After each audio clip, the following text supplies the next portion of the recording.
¿Quiénes eran los moabitas? Tal vez el nombre te suena, pero no conoces su historia. No fueron ángeles, ni héroes. Fueron producto de un escándalo. Nacieron en una cueva, después de una noche que la Biblia no intenta ocultar. Y sin embargo, su sangre terminó corriendo por las venas del Mesías. ¿Cómo puede algo tan impuro convertirse en parte de algo tan santo? Si alguna vez pensaste que tu pasado te descalifica, este video es para ti. Porque los moabitas no solo fueron un pueblo antiguo, fueron enemigos de Israel, adoradores de ídolos, provocadores de guerra. Y aún así, Dios no los borró, los usó, los redimió, y a través de una mujer moabita, cambió el rumbo de la historia. Quédate hasta el final, porque este no es solo un recorrido por el Antiguo Testamento. Es un espejo, uno que te mostrará cómo Dios puede tomar lo más roto y transformarlo en un linaje de propósito eterno. Antes de continuar, lo único que te pido a cambio es dar clic en el botón suscribirse. No abundaré más. Iniciemos. La historia de los moabitas no comienza con una profecía ni con una promesa. Comienza en una cueva escondida entre las montañas, justo después de que el juicio de Dios cayera sobre Sodoma y Gomorra. Lot y sus 2 hijas habían escapado del fuego, pero no del trauma. Sodoma ardió hasta convertirse en ceniza. Su esposa quedó convertida en sal. Y todo lo que conocían desapareció en una sola noche. Es en ese escenario de ruina que nace una decisión desesperada. Las hijas de Lot, creyendo que el mundo se había acabado, pensaron que no quedaban más hombres sobre la tierra. Ellas eligieron preservar su linaje de la peor forma posible. Embriagaron a su padre, y una por una, lo usaron para concebir. No fue amor, no fue fe, fue miedo. De esa noche oscura nació un hijo. Lo llamaron Moab, que en hebreo significa literalmente, desde mi padre. Un nombre que era una confesión. El segundo hijo se llamó Ben-Ami, que significa, hijo de mi pueblo, y sería el padre de los amonitas. 2 naciones nacidas del silencio, del tabú, del secreto que nadie quiere contar. Pero que la Biblia no esconde. Génesis 19 relata los hechos sin filtros. ¿Y por qué Dios permitió que quedara escrito? Porque no hay pasado tan torcido que Dios no pueda redimir con propósito.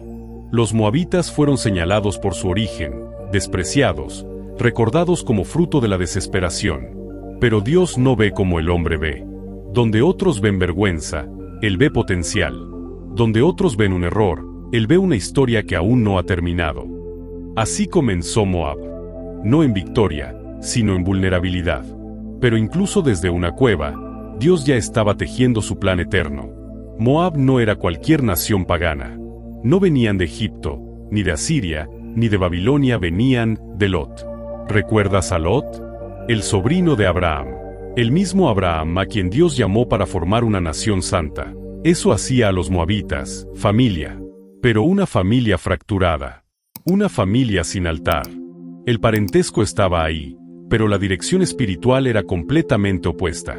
Y eso es lo que hacía a Moab tan peligroso. Porque a veces, lo que más contamina, no es lo que viene de lejos. Es lo que viene disfrazado de familiaridad. Moab y Israel compartían ADN, pero no compartían pacto. Compartían historia, pero no destino.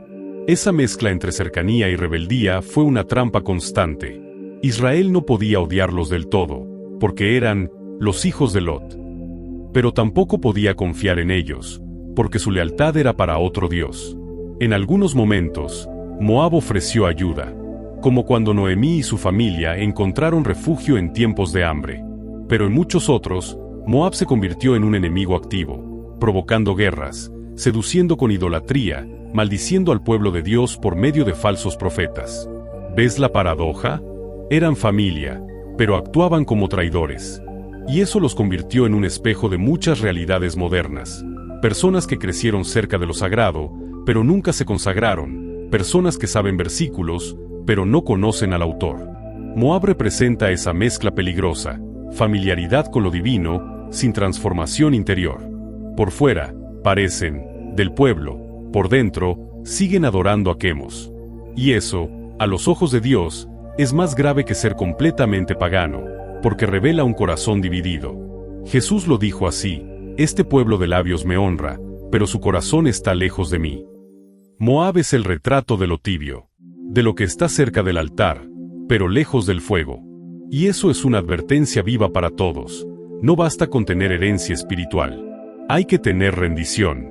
Desde el inicio de la historia del pueblo de Israel, siempre hubo conflictos con el pueblo de Moab. Cuando el pueblo de Israel acampó cerca del territorio moabita, Balac, el rey de Moab, entró en pánico. Israel era numeroso y fuerte, un pueblo respaldado por el Dios del cielo. Entonces Balac ideó un plan. No los podía vencer con soldados, así que intentó destruirlos con maldiciones. Llamó a un profeta llamado Balaam, y le ofreció riquezas a cambio de que pronunciara una maldición sobre Israel. Pero Dios no lo permitió. Cada vez que Balaam abría la boca, en vez de maldecir, bendecía. Así que cuando la maldición no funcionó, recurrieron a algo más sutil y más efectivo, la seducción. Moab envió mujeres hermosas al campamento, no solo para seducir cuerpos, sino para contaminar corazones. Israelitas comenzaron a unirse con ellas, y en poco tiempo, estaban adorando a Baal de Peor, mezclando placer con idolatría. Lo que no lograron las espadas, lo logró el deseo. Fue una caída espiritual devastadora. Y Dios respondió con juicio. Una plaga cayó sobre Israel, matando a miles, hasta que Fines, con celo santo, tomó una lanza y detuvo la corrupción. ¿Por qué la Biblia nos cuenta esto? Porque no todo lo atractivo viene de Dios. Hay cosas que parecen placenteras, pero que en realidad te están desconectando del cielo. Moab representa eso, lo que entra en tu vida no como amenaza, sino como tentación. Y esa es la trampa más peligrosa. Porque el pecado que no te asusta, es el que más fácil se te instala en el alma. La seducción espiritual es más letal que la persecución. Por eso Dios nos llama a discernir no solo lo malo, sino también lo mezclado. Lo que tiene forma de bendición, pero lleva dentro la semilla de la destrucción. Hubo un tiempo en que Moab no solo sedujo, también gobernó. Y lo hizo con fuerza. Durante la época de los jueces, cuando cada quien hacía lo que bien le parecía, Israel se alejó de Dios. Esa desconexión espiritual abrió la puerta para que Moab los conquistara.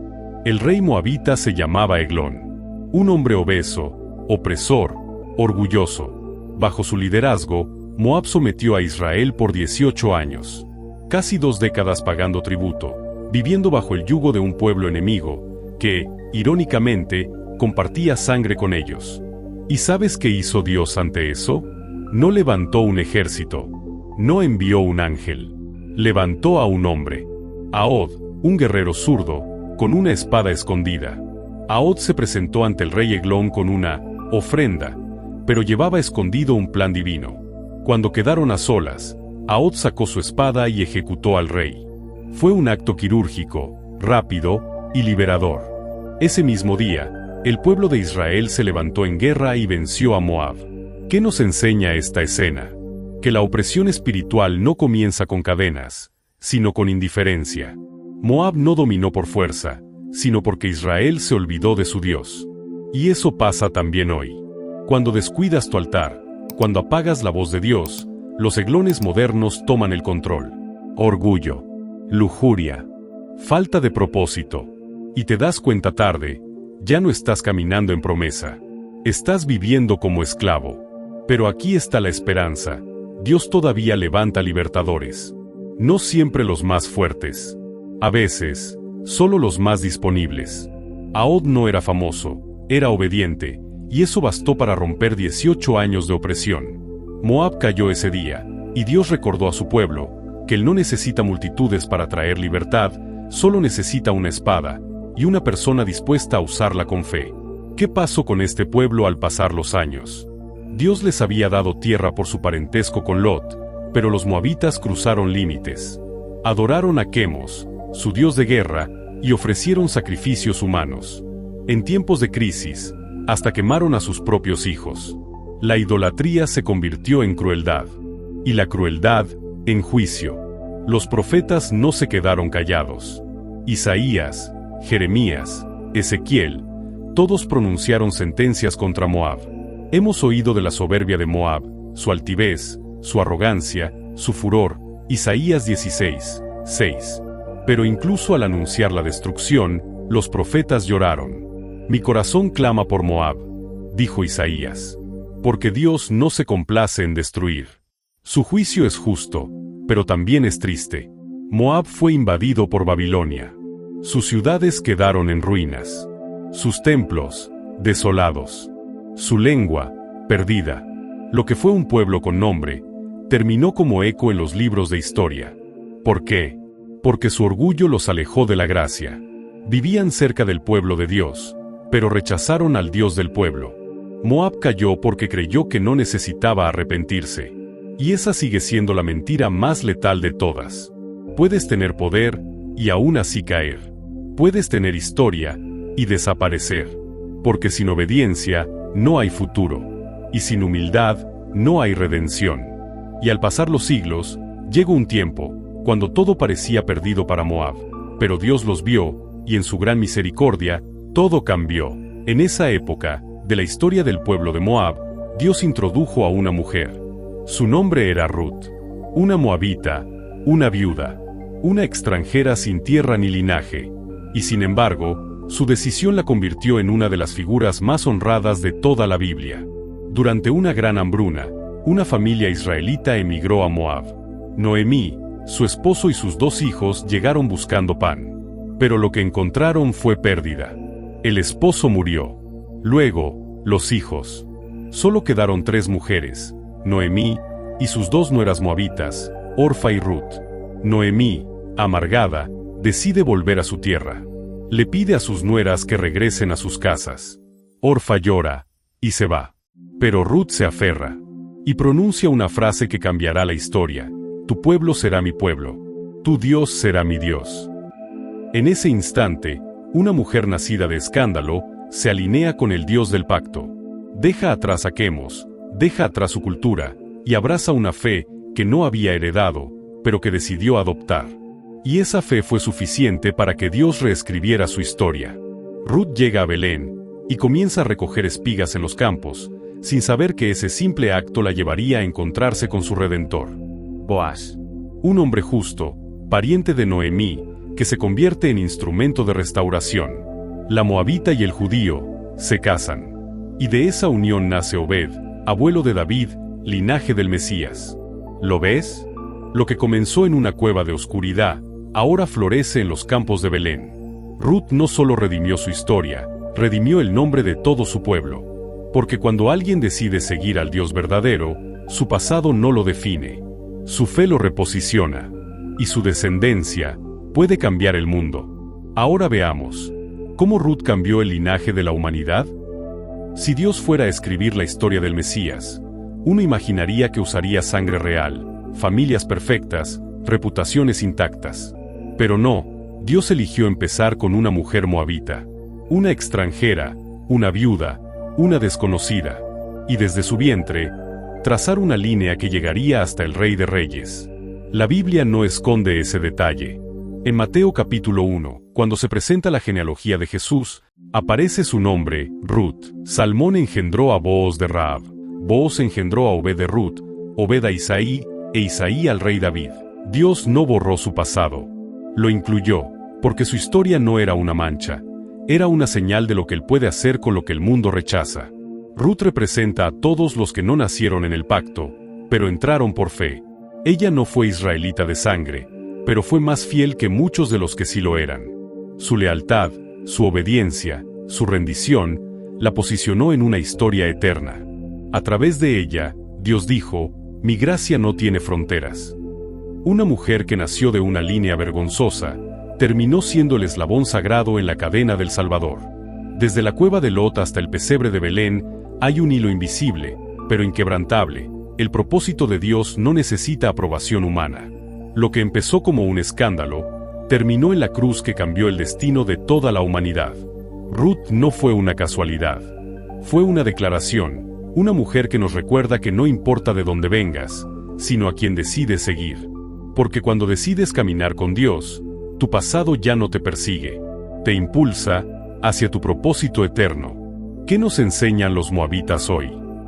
Los moabitas ya no existen como nación, pero su historia sigue hablando. Fueron nacidos en vergüenza, marcados por decisiones humanas equivocadas, enemigos declarados de Israel y adoradores de dioses falsos. Pero aún así, Dios no los borró de su historia. En lugar de eso, tomó a una mujer moabita y la injertó en el linaje del Mesías. Eso nos dice algo poderoso: que Dios no necesita perfección para cumplir promesas. Que la sangre de Jesús no solo cubre el pecado, también redime la historia detrás de él. Tal vez tú también vienes de un Moab, de un pasado oscuro, de decisiones torcidas, de una familia que nadie considera digna. Pero Ruth nos recuerda que un acto de fe, una entrega genuina, una decisión radical, puede romper ciclos y abrir portales eternos. Moab desapareció de los mapas, pero no del corazón de Dios. Porque Dios no está buscando currículums impecables, está buscando corazones dispuestos.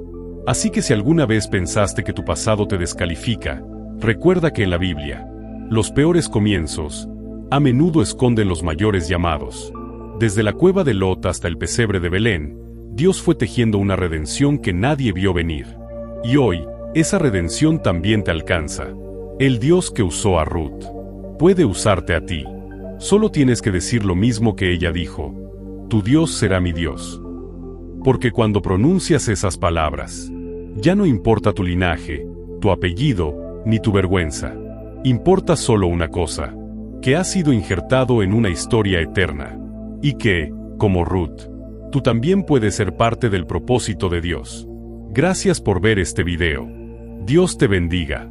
Y si quieres seguir descubriendo los secretos proféticos de la Biblia, toca uno de los videos que aparecen en pantalla. Nos vemos allá. Para continuar viralizando a Cristo, suscríbete a nuestro canal y disfruta de cada capítulo de la Biblia visualizado en video.